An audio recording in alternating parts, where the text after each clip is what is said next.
तो पिछला वीडियो में आप पढ़ चुके हैं चालुक्य वंश के ना। अब हम लोग पढ़ेंगे चालुक्य के, बताया था कि 3 गो शाखा था। चालुक्य वंश पढ़ रहे थे ना, इसकी 3 शाखा बताए थे, एक शाखा पढ़ा चुके हैं। कौन सा शाखा पढ़ा है जी? वातापी। चालुक्य के, अरे ठीक है वही, चालुक्य के क्या पढ़े हैं? वातापी पढ़ चुके हैं। वातापी, इसी को बादामी बोल रहे थे। अभी जो हम लोग 2 पढ़ेंगे, छोटा छोटा राजवंश है। दूसरा जो शाखा था ना, बेंगी के चालुक्य। तो चालुक्य कौन सा पढ़ना है? बेंगी। बेंगी पढ़ना है। और तीसरा कौन पढ़ना है? कल्याणी। इत 2 और बाकी रह गया है। ठीक है, तो हम लोग इसमें पढ़ेंगे बाबू चालुक्य के कल्याणी। सबसे मुख्य शाखा अगर कोई था तो वह था वातापी। कौन था? वातापी। तो इस वीडियो में आप देखेंगे चालुक्य वंश, चालुक्य वंश कौन सा? कल्याणी। कौन देखने वाले हैं?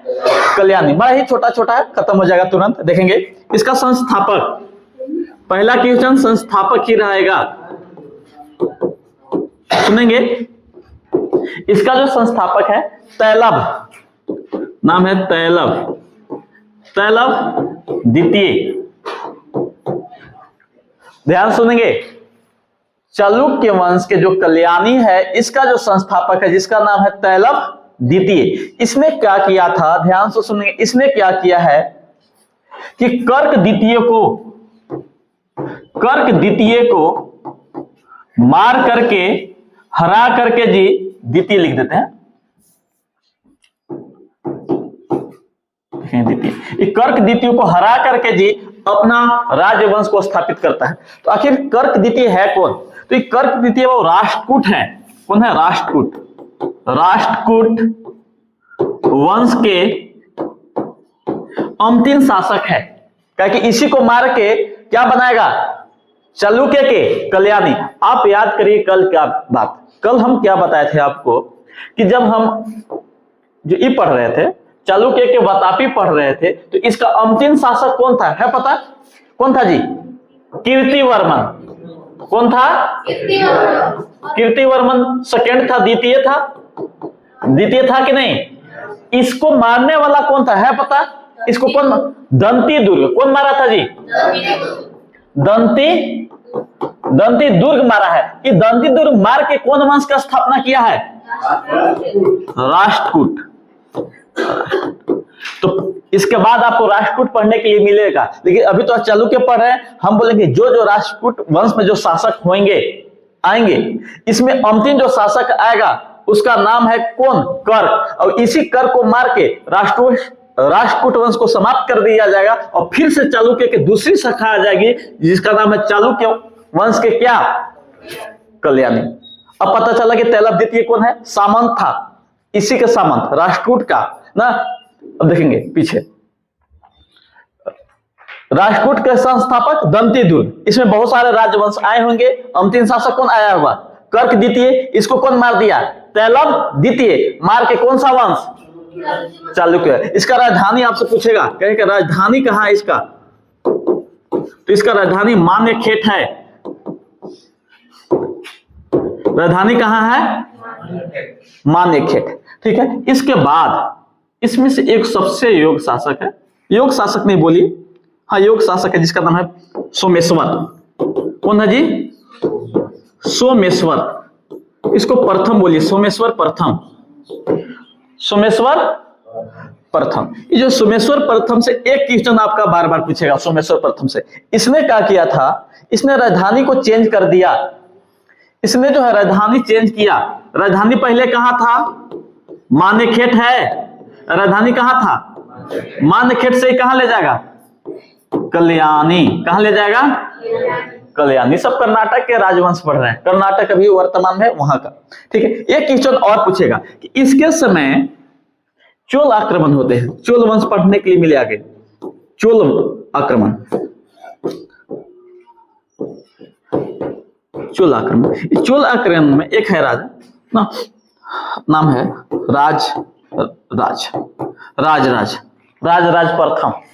ये जो राजराज है ये चोल वंश के शासक है, ये बार बार आता है, ये बार बार आता है, बार बार सोमेश्वर को हरा देगा, एक बार नहीं, और मारता नहीं है, जान से नहीं मारेगा। ये राजराज चोल वंश के शासक है, बार बार आता है और सोमेश्वर प्रथम को हरा करके छोड़ देता है। इसको बेइज्जती महसूस होने लगी ना, बेइज्जती, बार बार हार रहा है और हार के इसको छोड़ दे रहा है, इसलिए इसको बेइज्जती हुई, खुद से इसको शर्मिंदगी महसूस हुई। और एक नदी है तुंगभद्रा नदी, तुंगभद्रा नदी, इस तुंगभद्रा नदी में कूदकर आत्महत्या कर लिया। तो क्वेश्चन पूछेगा कि कौन सा शासक है जी जो तुंगभद्रा नदी में कूदकर आत्महत्या किया है? कौन किया है? सोमेश्वर प्रथम किया है। इस एक क्वेश्चन और, इसने राजधानी कहां से कहां ले गया है? मान्यखेड़ से, मान्यखेड़ से कल्याणी। ठीक है, इसके बाद एक सबसे प्रतापी शासक आता है जिसका नाम है विक्रमादित्य 6। अब आएंगे विक्रमादित्य कौन सा? 6। सबसे शक्तिशाली और सबसे अगर प्रतापी शासक कहेगा तो यही है, सबसे प्रतापी शासक है, सबसे प्रतापी शासक है, शासक इस वंश का।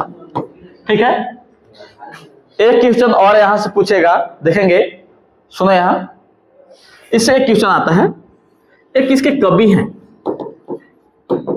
कवि के नाम है विकलहन, कलहन नहीं, कलहन के पुस्तक राज तरंग नहीं, वो बता दिए हैं, इसका कवि का नाम है विकलहन,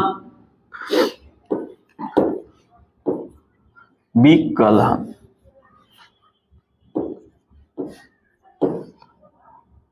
विकलहन कौन है जी?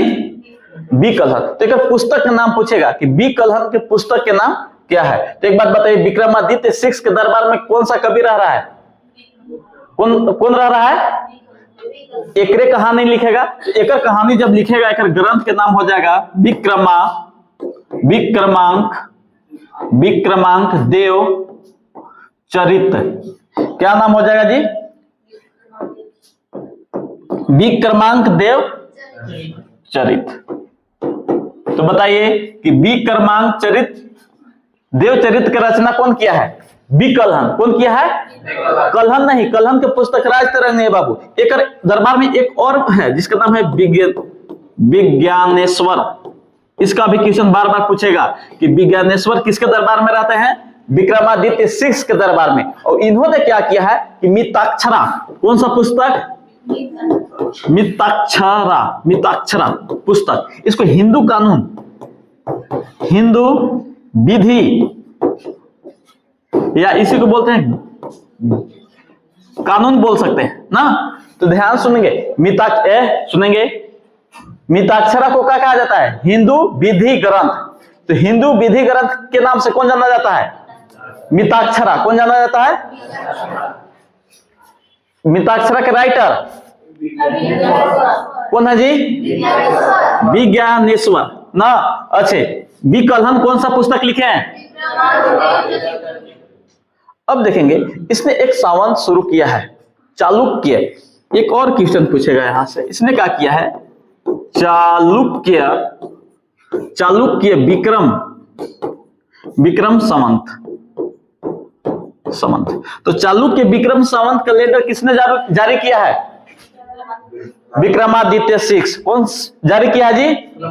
लेकिन अगर क्वेश्चन पूछता है कि सिर्फ विक्रम सावंत दे दे कि विक्रम सावंत सिर्फ किसने शुरू किया था, तो हम पढ़ाए थे कि उज्जैन के शासक था, शकों को हरा करके विक्रमादित्य का उपाधि धारण करता है और उसने ही सिर्फ विक्रम सावंत शुरू किया था, वो 58 ईस्वी में बताए थे पहले। लेकिन सिर्फ कहेगा कि चालुक्य विक्रम सावंत, किसका टिक लगाइएगा? विक्रमादित्य 6। कौन लगाएंगे जी? विक्रमादित्य 6। कब? जब चालुक्य विक्रम सावंत कैलेंडर पूछेगा तब। लेकिन सिर्फ विक्रम सावंत पूछे तब इसको मत लगाइएगा, फिर लगाएंगे उज्जैन के शासक विक्रमादित्य ना, उसने ही चालू किया था 58 ईस्वी में। कौन सा? विक्रम सावंत। ठीक है, अब देखेंगे इस वंश के जो अंतिम शासक है, लिख लीजिए, इस वंश के अंतिम शासक सोमेश्वर चतुर्थ। अंतिम शासक कौन हो जाएगा? सोमेश्वर चतुर्थ, अंतिम शासक है। वंश समाप्त हो गया। इसके बाद हम बताए हैं आपको एक वंश और है जिसका नाम है चालुक्य। तीसरी शाखा का नाम क्या था, बोलिए तो? तीसरी शाखा का नाम क्या है जी?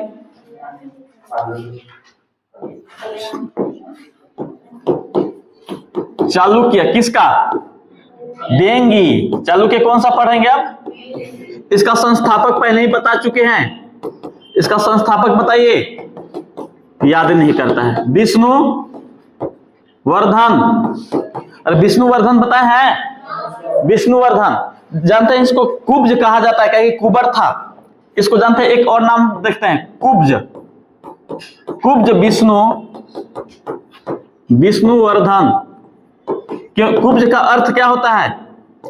कुबर। ये क्या है?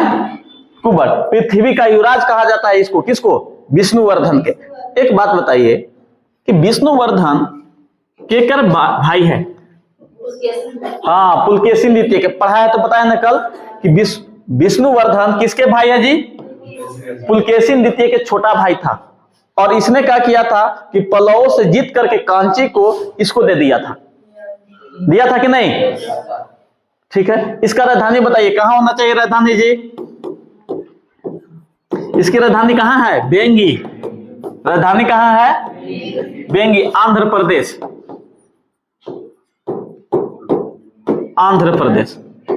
ठीक है। इसमें अगर सबसे योग्य शासक कहेगा, योग्य शासक जो है, शक्तिशाली नहीं, योग्य, जिसका नाम है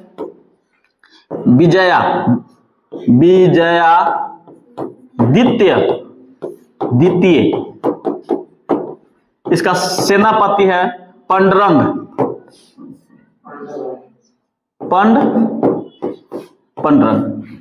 ठीक है। और इस वंश में कोई आपका खास क्वेश्चन नहीं आता है। इस चालुक्य के बेंगी समाप्त हो चुका है। योग्य शासक कहेगा तो विजयादित्य द्वितीय है। इसका सेनापति पंडरंग है। अंतिम शासक अगर पूछेगा तो यह विजयादित्य चतुर्थ आ जाता है, अंतिम शासक। यह वंश समाप्त हो जाता है। अगला वीडियो में आप पढ़ेंगे ना राष्ट्रकूट के बारे में और पहलव के बारे में। ठीक है, लिख लीजिए।